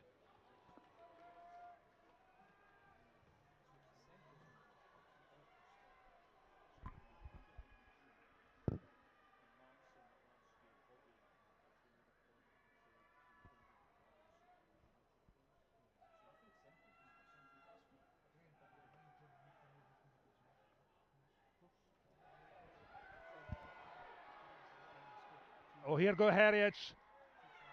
Oh, and Melrose have got the penalty, and that is a lifesaver for the Borderers. 8 points separating the sides, 9 minutes to go. The BT Cup final of 2016. Harriets looking for their 5th win. Sorry, I beg your pardon, looking for their 4th final win in 5 appearances.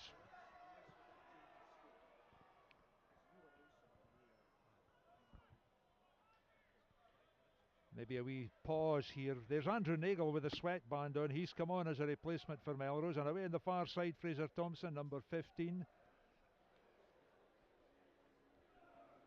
Game still in the balance, isn't it, Bill? I know there's only just under 9 minutes to go, but there's not been a lot in this game the whole match, if that makes sense. You know, the very cagey opening half. 1 point in at half time, and then there have been a lot of changes. Van Heerden, who's came off the bench, a big man in the centre screen, he's brought impetus, he's brought a ball carrying ability that's dented the brave Melrose defence at times, and it's allowed Heriot to play much quicker in the second half. The sin bins have had an effect big time in Melrose.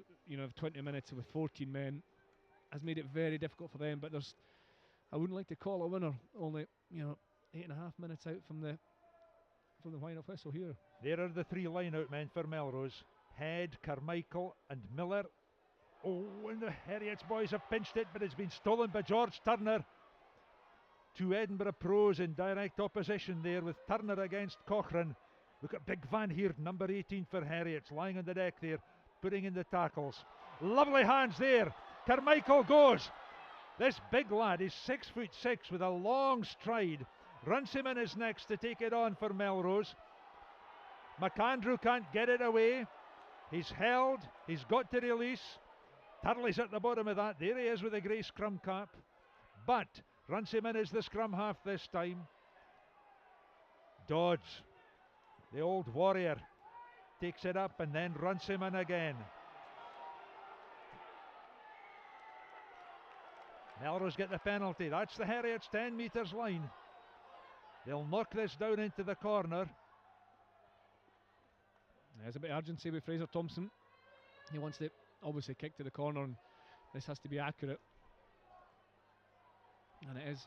That's a good kick by Fraser Thompson. Now Melrose, obviously the last try was wonderfully manufactured with a peel round the front and some good awareness and vision from Murdo McAndrew and Sam Pecker. They've got the ability to drive. We all know the team's coached by John Dale and the strength of the driving play.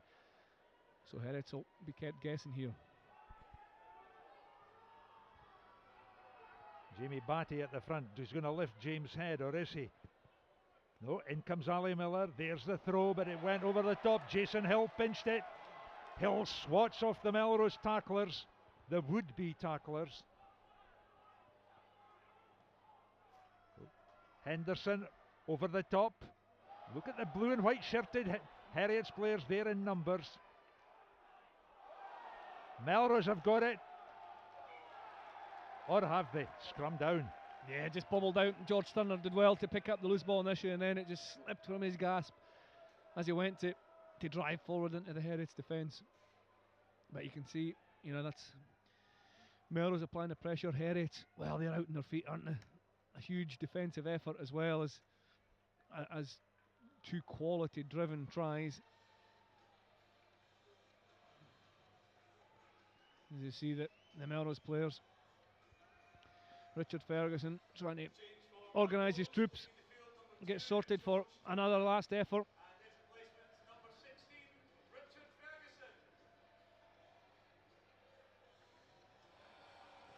So, George Turner leaves the field and Richard Ferguson comes on for his part in this BT Cup final. Richard Ferguson, a Scotland under-20s cap.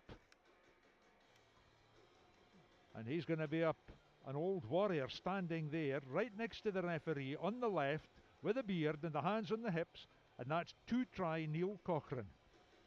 Well, he started the game on the bench, Neil Cochrane, a quality player, a real hard worker. He started off in the back row and then he moved as an apprentice player or a development player with Edinburgh when I was still playing. Lovely lad, hard working, really good pro, and he moved down south. I think it was the Doncaster, forgive me if I'm wrong, and then London Wasps, and he came back to Edinburgh 3 seasons ago, maybe 4 seasons ago. Has a big impact every time he plays for Edinburgh, and he's had a big impact here for Harriets this afternoon. Now there's Jack Turley with a grey scrum cap. He's moved from second row to wing forward. There he is, look, he's got his hand on the deck just for a bit of balance. And that scrum is pretty solid now. Both sides holding the scrum steady. Ooh, has it gone down? On Cessford's side. What can Harriets do? A wee feed there to Cammy Ferguson. Melrose offside. McAndrew penalised.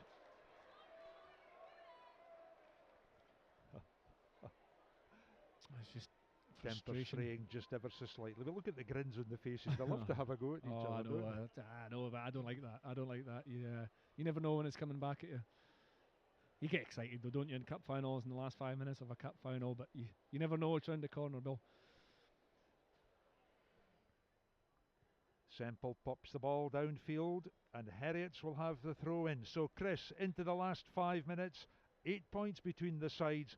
This is slipping away from Melrose. They need a wee bit of a miracle now. Yeah, the last say 4 or 5 minutes have been crucial for me, and Heriot's have almost contained Melrose well. They've won 2 or 3 penalties. They've cleared their lines. They've had a bit of possession. So that was the time really to stop Melrose. Melrose still have to score twice, and you only 4 minutes to go. They're a long way from the Heriots line, so I think we'll see another catch and drive here from Heriots. Maybe look for a penalty and see the game out. Here go Harriets again with them all. Look at the power of that and the control, and Melrose in disarray. They've got to get round the back and out the way, or they will be penalised. Cochrane again, charging on. Wilson is beside him. Andrews with the pass. Syme. Look at the Jamie Syme has done such a lot of hard work in field and in the close quarter exchanges, but Melrose win this penalty, and really that's a tribute to the strength and the resolution of the Melrose tackling. It is, and the defence on both sides have been brave all day and committed all day. It's just a lapse in concentration here or there that has allowed the other team to gain points, but the attitude, determination, the grit, it's always there when Scottish teams play, especially when you're playing for a trophy. But Melrose, you can see, try to raise the tempo here. Richard Ferguson gets to the line out right away. He's looking to get the ball in and getting it into play quickly. They have to score twice. Let's see if they can do it. Ferguson with the throw. Miller with the take. McAndrew with the service. Dodds. Along the line it goes. Get the speed men. This is Thompson. They're out in that far right wing. Godsmark.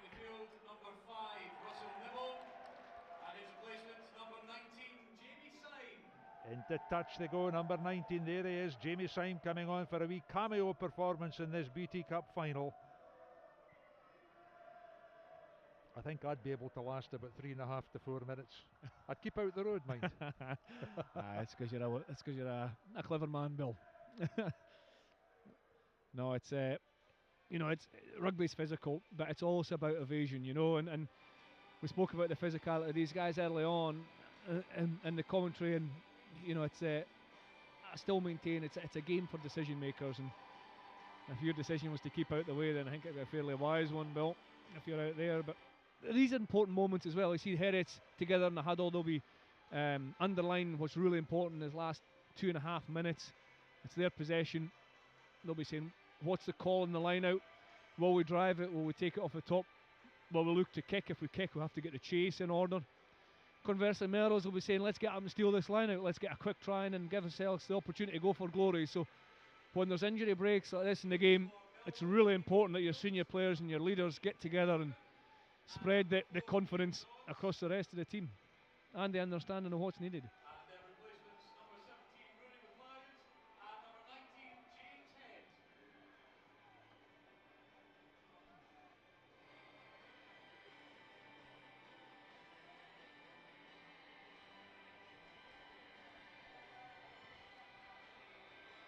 So Ian Wilson at the far side getting a leg injury, I think. Yeah. As the rain comes on, a beautiful rainbow above BT Murrayfield, Bill. There certainly is, and I hope it stays well away. Because there's an awful lot of rain and some of these clouds that have been intermittently passing over the capital today. A wee bit of a breeze blowing now. Flags on the top of the east stand just above the shot there are standing up pretty stiffly, but down at pitch level, calm, pretty calm, apart from the players whose hearts are beating. Melrose looking a wee bit disappointed at the outcome of this game, and Harriets, they are just 2.5 minutes away from winning the cup final.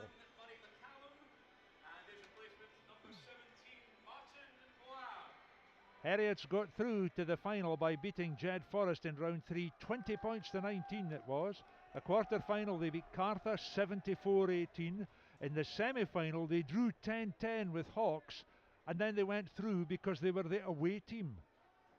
And of course the game, everything sort of ground to a standstill then, because nobody knew what to do when it was a 10-10 draw.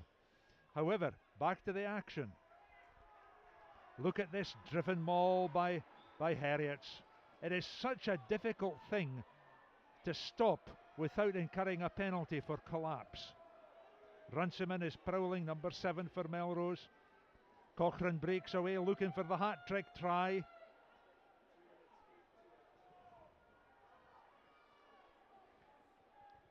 That's a 25-metre gain from that drive, Bill. That's I don't think, now that the rain's come on, I don't think we'll see the ball move very far from where it is. Heriot's picking and going. Harriets again. Look, there's Jason Hill. He's been at the heart of everything that Harriets have done today. He and Jack Hurley. And Harriets get a penalty.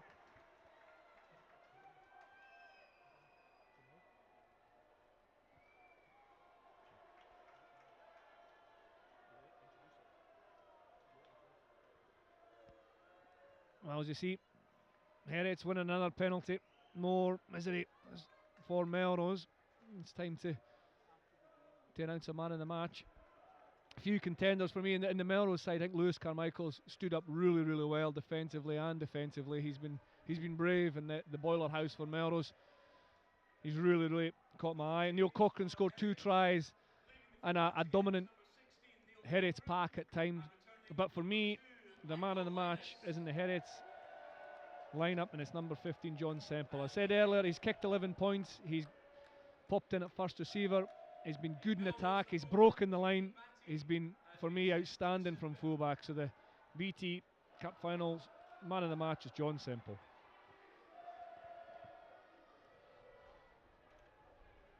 John Semple gets man of the match. There are the big grunt and groan guys up front. So look at them going still hard at it after 79 minutes. Into the last seconds, Rowan van Heerden takes the ball on. Lewis Carmichael puts in the tackle. James and another penalty coming Heriot's way. And Harriets are just a bit perplexed at the number of penalties they've conceded in this second half.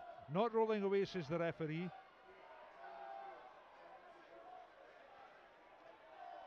And into touch goes the final kick from the captain, Jack Turley. And Harriets have won this cup final. Melrose 13, Harriets 21. And they've scored some grand tries in the process. 2 for each side, but the kicking of John Semple, the Harriets fullback, who's our BT man of the match, that was the decisive factor. Some great highlights in the game though, Chris. Well, the tries really, I mean, for different reasons, all 4 tries, the 2 Neil Cochrane tries from the catch and drive as a sign of quality, well-drilled Heriot's pack. Very difficult to do. It looks easy, believe me, it's not very easy at all. And then the 2 tries from Melrose.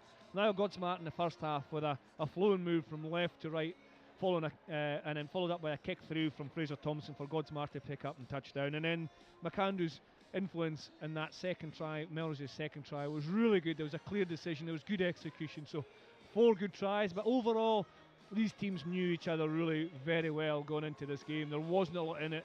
It was a very tight game, caught in the middle areas of the field, but Heriot's held their nerve. They made good decisions. Their discipline ultimately was better. They kept 15 players on the field for the entire match. Melrose suffered at the hands of discipline, faced up to yellow cards. That cost them, and Heriot's are the winners.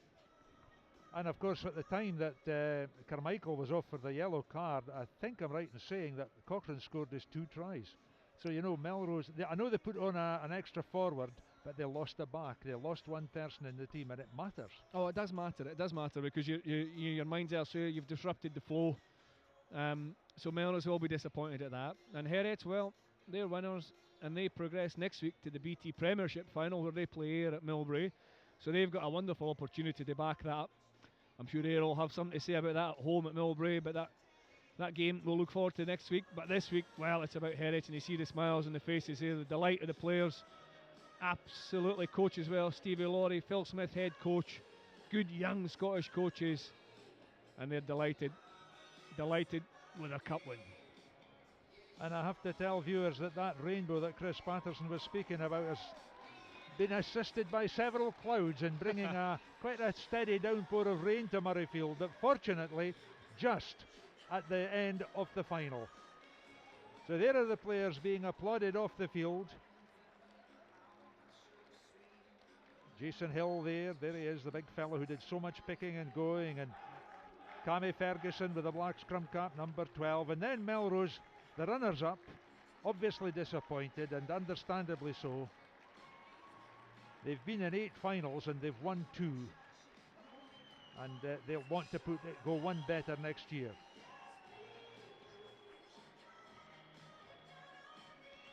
Okay, let's go down to the touchline then, where Graham Law is speaking to Phil Smith, I think it is.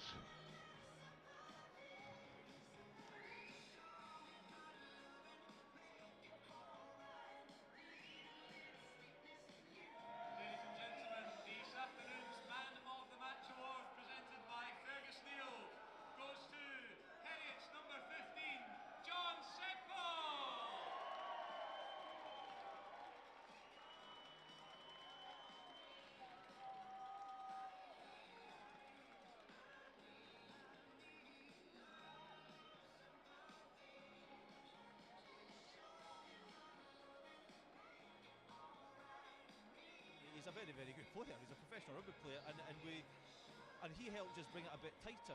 We're a little bit loose, not massively, because Michael Linus is an excellent hooker as well, but Neil's got that extra dimension. So we played a bit tighter than we normally do, but that's where we thought we could win, and we did. In terms of what's coming up next, you've obviously got your league title to defend next week. Yeah. Maybe a few injuries from today of concern as well. Yeah. But thoughts about next week? Yeah, well, number one is that we've got a huge squad. We've got 35 boys training at the moment, 3 nights a week. So, yeah, we don't want injuries, but hopefully we can cope with them. And then we'll celebrate tonight, and then we'll get rolling for next week, which is great. And listen, we can't lose as far as the effort the lads have put in and all the parts of this club that have come together to make the next 2 weeks, or this week and next week, happen. So, fingers crossed we can go again, and the boys will be definitely keen to do it, obviously. Thanks very much, Phil. Enjoy the evening. Back to Bill. Ladies and gentlemen, heading to receive the runners-up medals from Peter Lavery of the Scottish Captain of the winning Harriets side, Hands together for Melrose. PT finalists and winners of 2016. Harriets won it in 2014, 2009. They won it in 2003 as well. And they were runners-up to Melrose in 2008. So here are Melrose coming up to receive their runners-up medals. They'll be presented by Scottish Rugby Union Vice President, by Peter Lavery of the Scottish Rugby Council. There's Andrew Nagle going up, big Graham Dodds. You can see the disappointment on the players, Chris, and understandably so, because they've given everything. Yeah, they have, and it's it's so disappointing. You do work so hard to get here. You work so hard in the build up through the week. There's a lot of work that goes on, not just from the players but the coaching staff as well. And I keep going back to, I think the discipline just cost them today. A superbly strong scrum in the first half. The set piece was good. They weren't able to get the ball moving as wide as I think they'd like, but the discipline ultimately was what cost them. Fraser Thompson there picking up his medal. Andrew Nagle, and there's Graham Dodds there. So these guys will be bitterly disappointed. Lewis Carmichael I mentioned as a contender for man of the match, number 5 there. I thought he was absolutely outstanding. Former Scotland under-20 player last year. He really put his hand up, as did a few of the players for the Melrose team. The officials get their medals as well.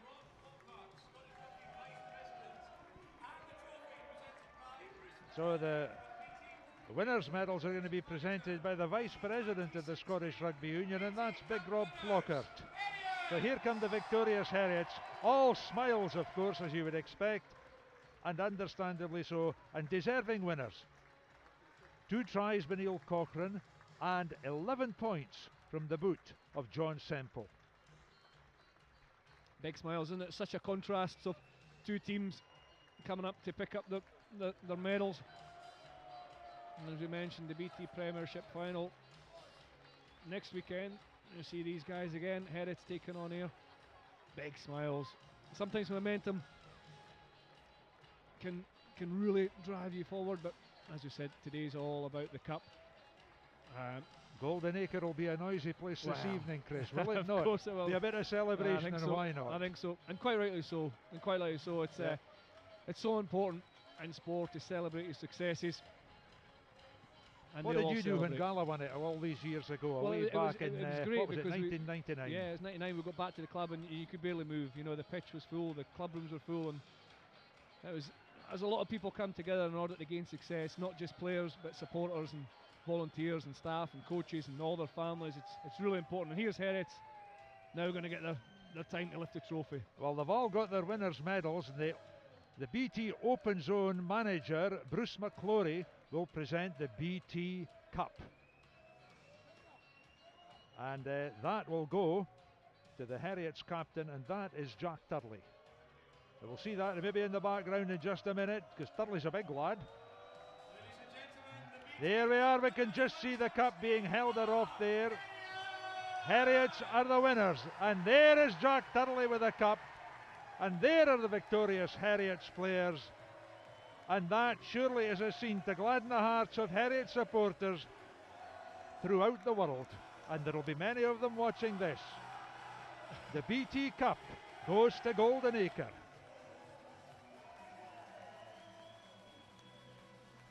So there we are, Chris, a good cup final, another year of club rugby almost over. We've got the Premiership playoff in a couple of weeks down in Ayr, but in fact next week down in Ayr, where Harriets play again against Ayr. And so, with a bit of luck, we'll be streaming that one online as well. But in the meantime, as Harriets take the cup here at BT Murrayfield, from Chris Patterson and from me, Bill Johnston, let's wish you all a very good afternoon.